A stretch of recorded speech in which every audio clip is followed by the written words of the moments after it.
Halo co-friends, di soal ini diketahui ada beberapa garam A, B, C, D, dan E. Yang ditanya di dalam soal adalah manakah garam yang jika di dalam air akan mengalami hidrolisis membentuk larutan dengan pH kurang dari 7. Berarti manakah garam yang bersifat asam ya. Nah, di sini sebelumnya kita ketahui garam dapat terhidrolisis apabila garam tersebut mengandung kation, ion positif yang berasal dari basa lemah dan juga anion ya. Anion di sini ion negatif yang berasal dari asam lemah. Di mana kation dan anion akan bereaksi di dalam air ya, bereaksi dengan air. Di mana untuk yang kation akan menghasilkan KOH dan juga ion H+, lalu untuk yang anion akan menghasilkan Ha dan juga ion OH-. Dari hidrolisis tersebut, dari ion H+ dan OH- tersebut yang dihasilkan dari hidrolisis akan menyebabkan larutan garam tersebut bersifat asam, basa atau bisa juga netral. Di sini ada beberapa contoh ion kation anion yang dapat menyebabkan garam tersebut bersifat asam, basa atau bisa juga netral. Kita ketahui untuk yang A, NaCl di dalam air akan terurai membentuk ionnya, yaitu adalah Na+ dan juga Cl-. Untuk yang Na+ di sini berasal dari basa kuat, tidak akan mengalami hidrolisis karena di sini akan terurai kembali membentuk ionnya, yaitu adalah ion Na+, tidak bereaksi dengan air jadinya ya.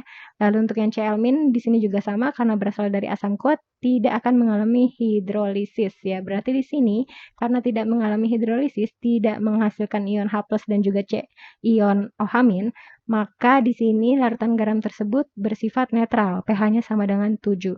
Lalu untuk yang B di sini, Na2CO3 di dalam air garam tersebut akan terurai membentuk ionnya 2Na+ dan juga CO3 2-. Untuk yang Na+ di sini, karena berasal dari basa kuat, tidak mengalami hidrolisis ya. Di sini karena akan membentuk kembali ionnya Na+, tidak bereaksi dengan air. Sedangkan untuk yang CO3 2-, di sini akan mengalami hidrolisis karena CO3 2- berasal dari asam lemah, menghasilkan H2CO3 dan juga ion OH-, menandakan bahwa garam tersebut bersifat basa, pH-nya lebih besar dari 7 ya. Lalu untuk yang C di sini NaNO3 akan terurai membentuk ion Na+ dan juga NO3-. Untuk yang Na+ berasal dari basa kuat tidak akan mengalami hidrolisis, akan membentuk kembali ionnya. Lalu untuk yang NO3- juga sama ya, karena berasal dari asam kuat tidak mengalami hidrolisis. Berarti pH-nya netral sama dengan 7, tidak menghasilkan ion H+ dan juga tidak menghasilkan ion OH-. Lalu untuk yang D NH4Cl akan terurai membentuk ionnya NH4+ dan juga Cl-, di mana untuk yang Cl- berasal dari asam kuat, tidak mengalami hidrolisis. Lalu untuk yang mengalami hidrolisis adalah ion NH4+, karena NH4+-nya ini berasal dari basa lemah, akan mengalami hidrolisis bereaksi dengan air, menghasilkan NH4OH dan juga ion H+, menandakan bahwa garam tersebut bersifat asam, pH-nya kurang dari 7. Lalu berarti di sini jawabannya adalah yang D ya, NH4Cl, benar. Lalu untuk yang E di sini, CH3COONA akan terurai membentuk ionnya, yaitu adalah CH3CO- dan juga Na+. Nah, dari garam tersebut menghasilkan ion Na+, di mana Na+-nya itu berasal dari basa kuat. Tidak akan mengalami hidrolisis ya, karena akan terurai kembali membentuk ionnya, tidak terjadi reaksi dengan air.